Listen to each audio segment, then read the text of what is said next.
Okay, let's get down to some groundwork on my shaped groundwork. Now, you can buy various types of things from AK, Ammo, Vallejo. I've never used those myself. I don't do enough bases to do them, and I would probably say that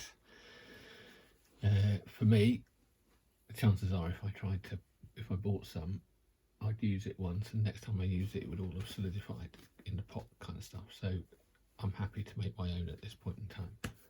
And I use some material called cellular clay, which is a papier mache material. So you can see, put this right up close. So that gets mixed with water, and I'll put some white glue with it because it's paper based. It creates a really interesting texture for mud and earth. It came from America. Similar stuff is this stuff here called sculpture mold. So this is a cellulose based, paper based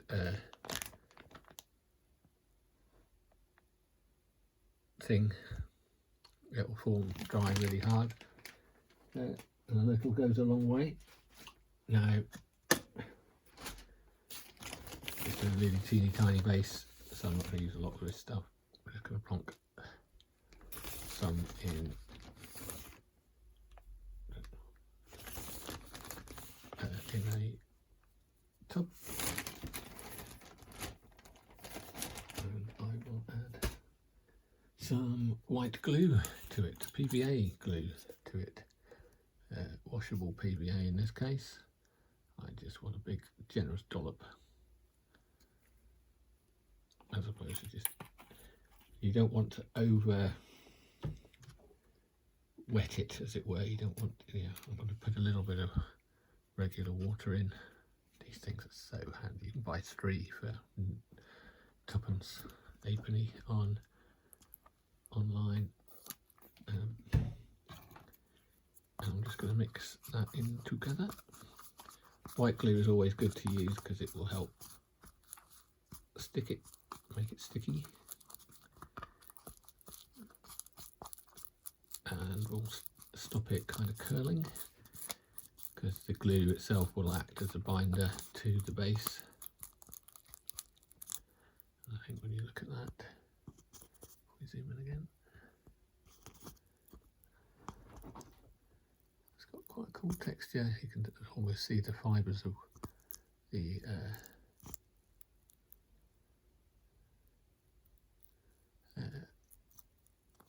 paper element to it. But what I'm also going to do is, I've got a few old pigments, so this isn't exactly rocket science kind of stuff. I'm just going to add some brown colours to it. I want to end up with coloured groundwork. Even though I end up painting everything, I still want this to be coloured, because bits can get knocked off.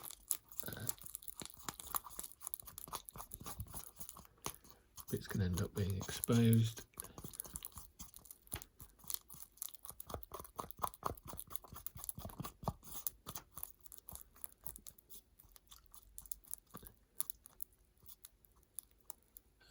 Now I could, yes, kind of chocolatey. We'll leave it at chocolatey. The description is probably the best way to describe that at the moment. I might add just a little bit more of a darker, but you can obviously, depending on what it is you are trying to replicate, you can use colours appropriate. If you wanted it to be more sandy coloured, you could do that.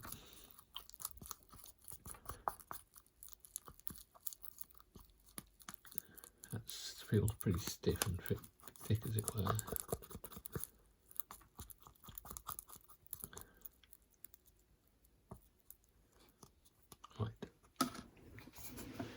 And now I'm just going to carefully... This, by the way, milliput is still soft, so I've got to be gentle when I'm putting this on.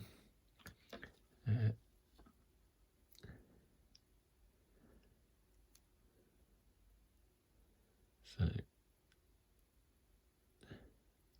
I don't want a lot of this.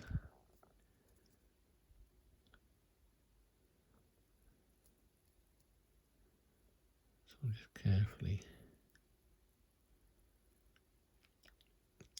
Now I could have added more of the celluclay paper mache stuff to it.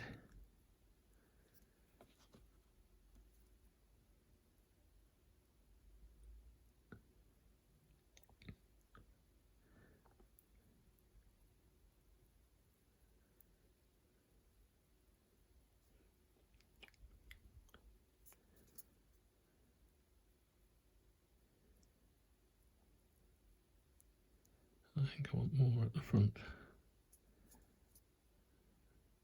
Could have done a bit of texture at the back, or structure sculpting at the back. Now, at the moment I am just plonking it on fairly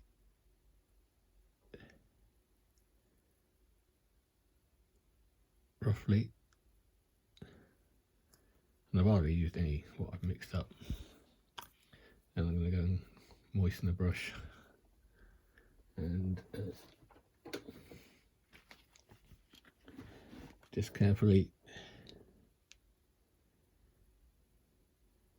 push and manipulate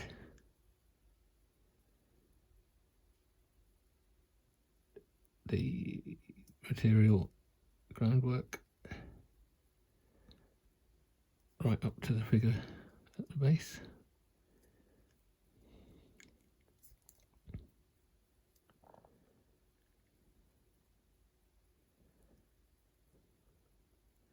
So yeah, I don't want to ladle it on super thick. If you put it on thick, it will take longer to dry. It has a chance of shrinking a little bit, I guess.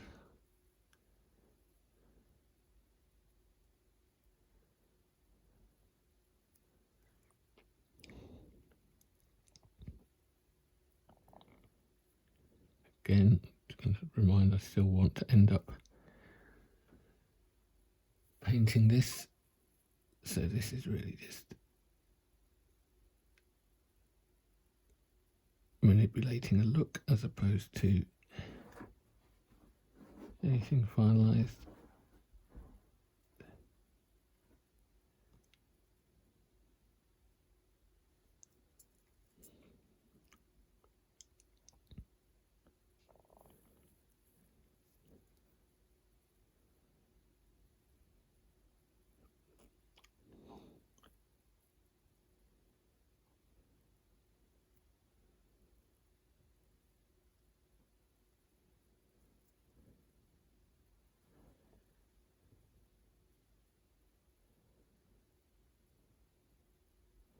So this area around the back, I can kind of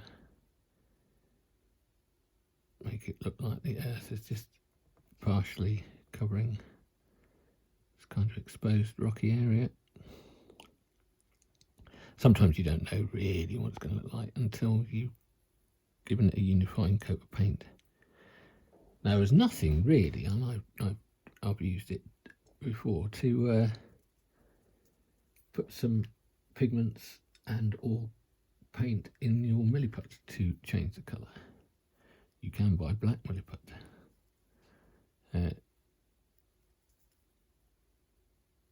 But again, don't really desperately need to do that.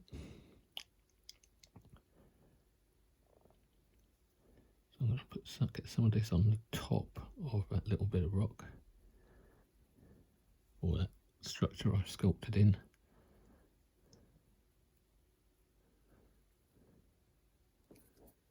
Maybe just a fraction more.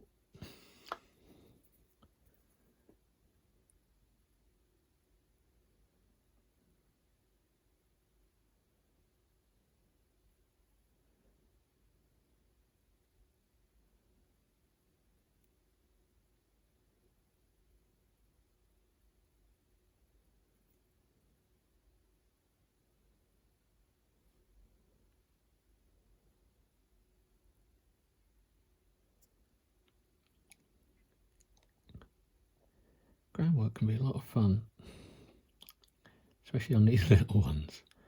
I think I'd probably find it stressful to do a really huge diorama,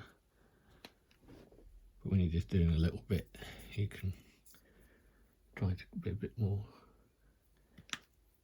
creative because you've got such a small area to make interesting.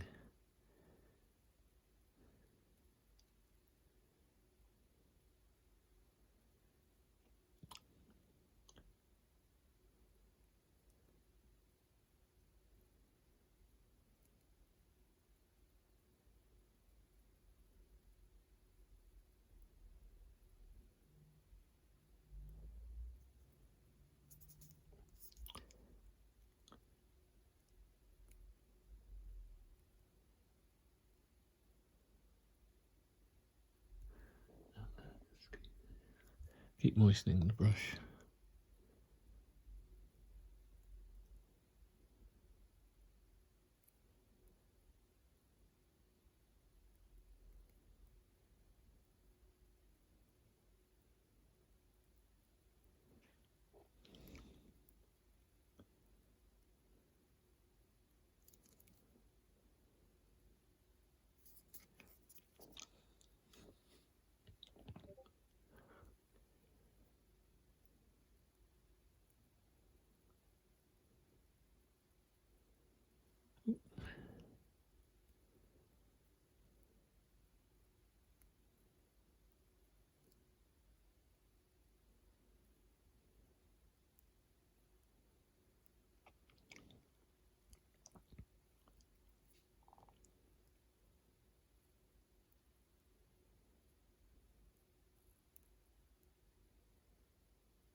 I can use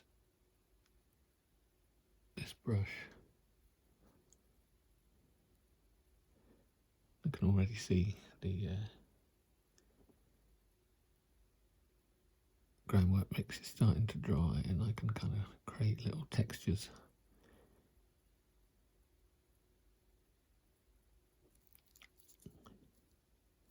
That are interesting. I do think, hopefully end up looking at the base as much as even the rest of the figure, because there's a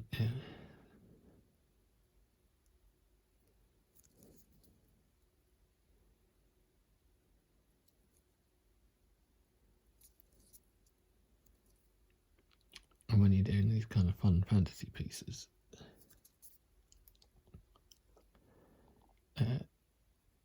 you can use these as test methods for going, oh, so I did that, and I can apply that to my real world base for my figure, tank, whatever it might be. And I know that will work because I did it on that crazy guy there, where I tried this new thing on that doesn't matter if it looked odd because it's a fantasy piece. So making that look a little bit crazy there.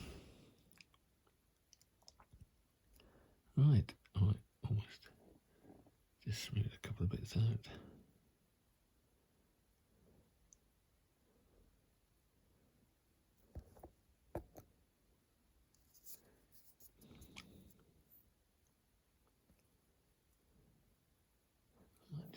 Put a little bit more around the front of it there.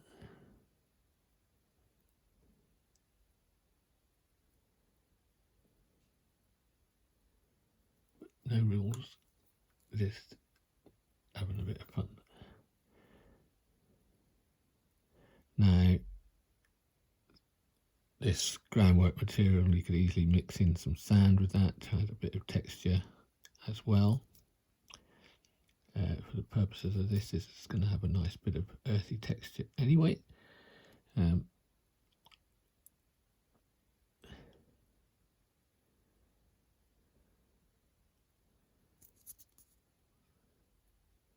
I just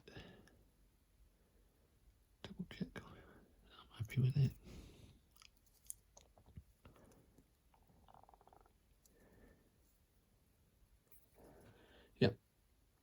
do for now. A little bit of exposed rock in. Let me just see if I can make that look a little bit more thicker just at the top.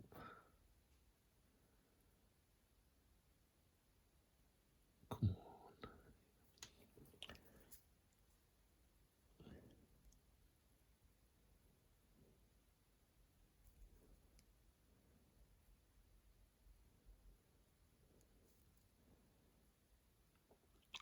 So that's some earth sitting on top of what will eventually be, when it's painted, maybe a slightly different colour bedrock look.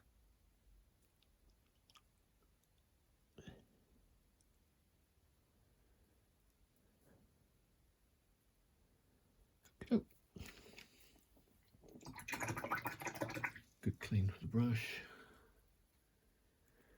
Right, now what I'm doing. Next thing I'm going to do is get those out of the way, and yeah,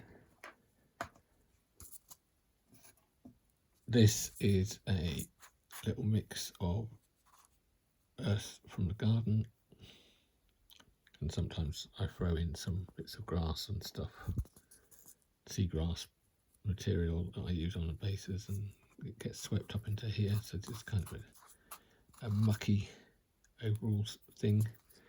What I'm going to do is just get some water on my brush and just brush some closest to the horse's hoofs, because I'm going to add some areas which will be, I'm putting more will stick to this water than anywhere else. It will still stick to anything, other portions, but I'm just going to sprinkle some of this.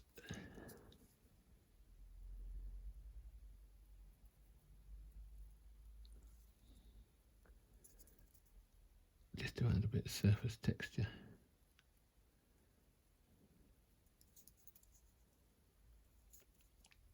Right, hardly any. Even some of that seagrass ended up in that. And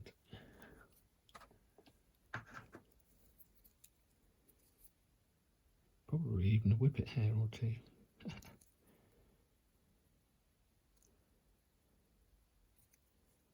And some of that seagrass stuff, I'm just gonna, that's probably not seagrass, that's probably whippet.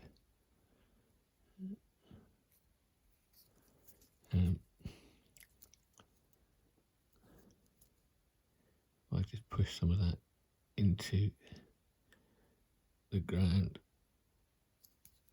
slightly.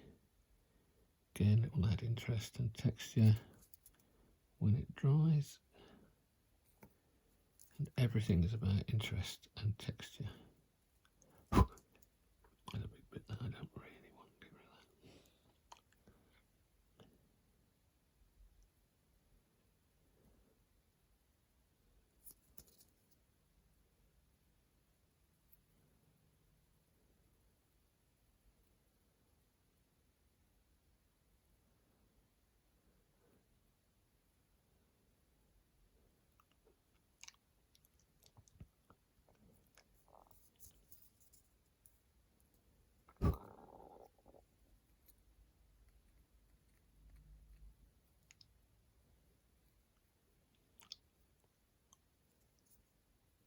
Just add a little tiny little bit.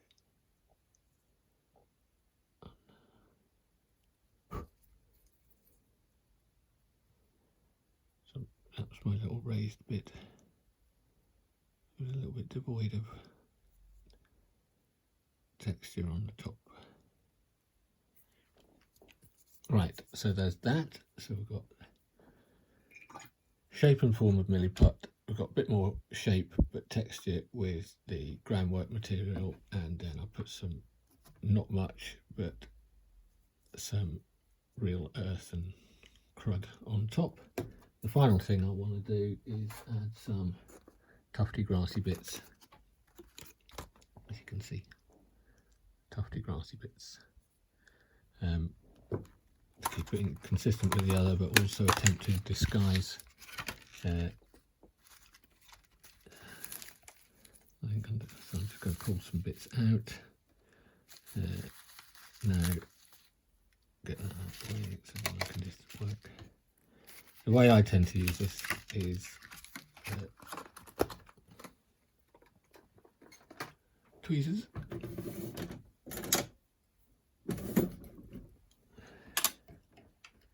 And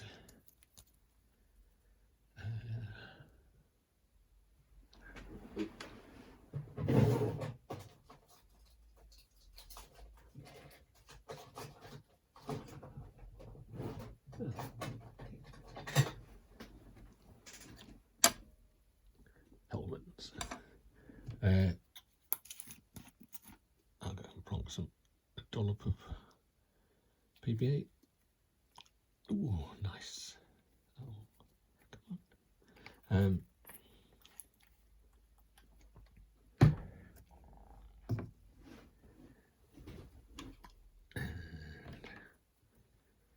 I tend to, I'd rather add lots of little bits than one giant odd or obviously shaped bit, or I don't want it to look too obvious, so I tend to cut them up a bit. Okay, still looking kind of upright. And I'm gonna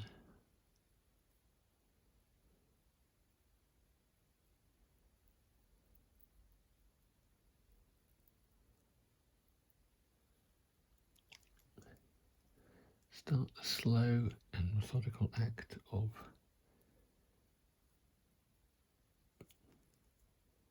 disguising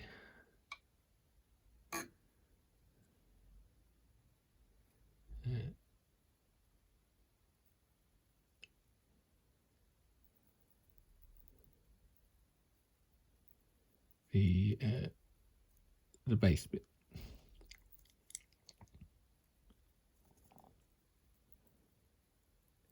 Now it's kind of cool to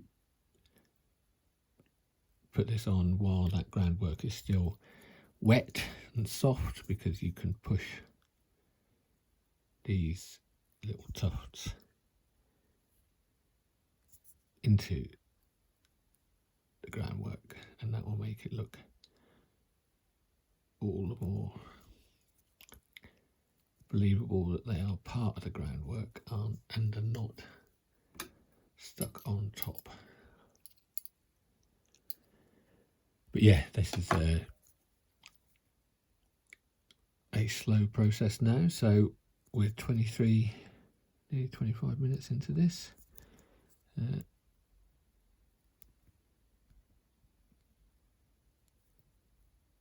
Into this extravaganza.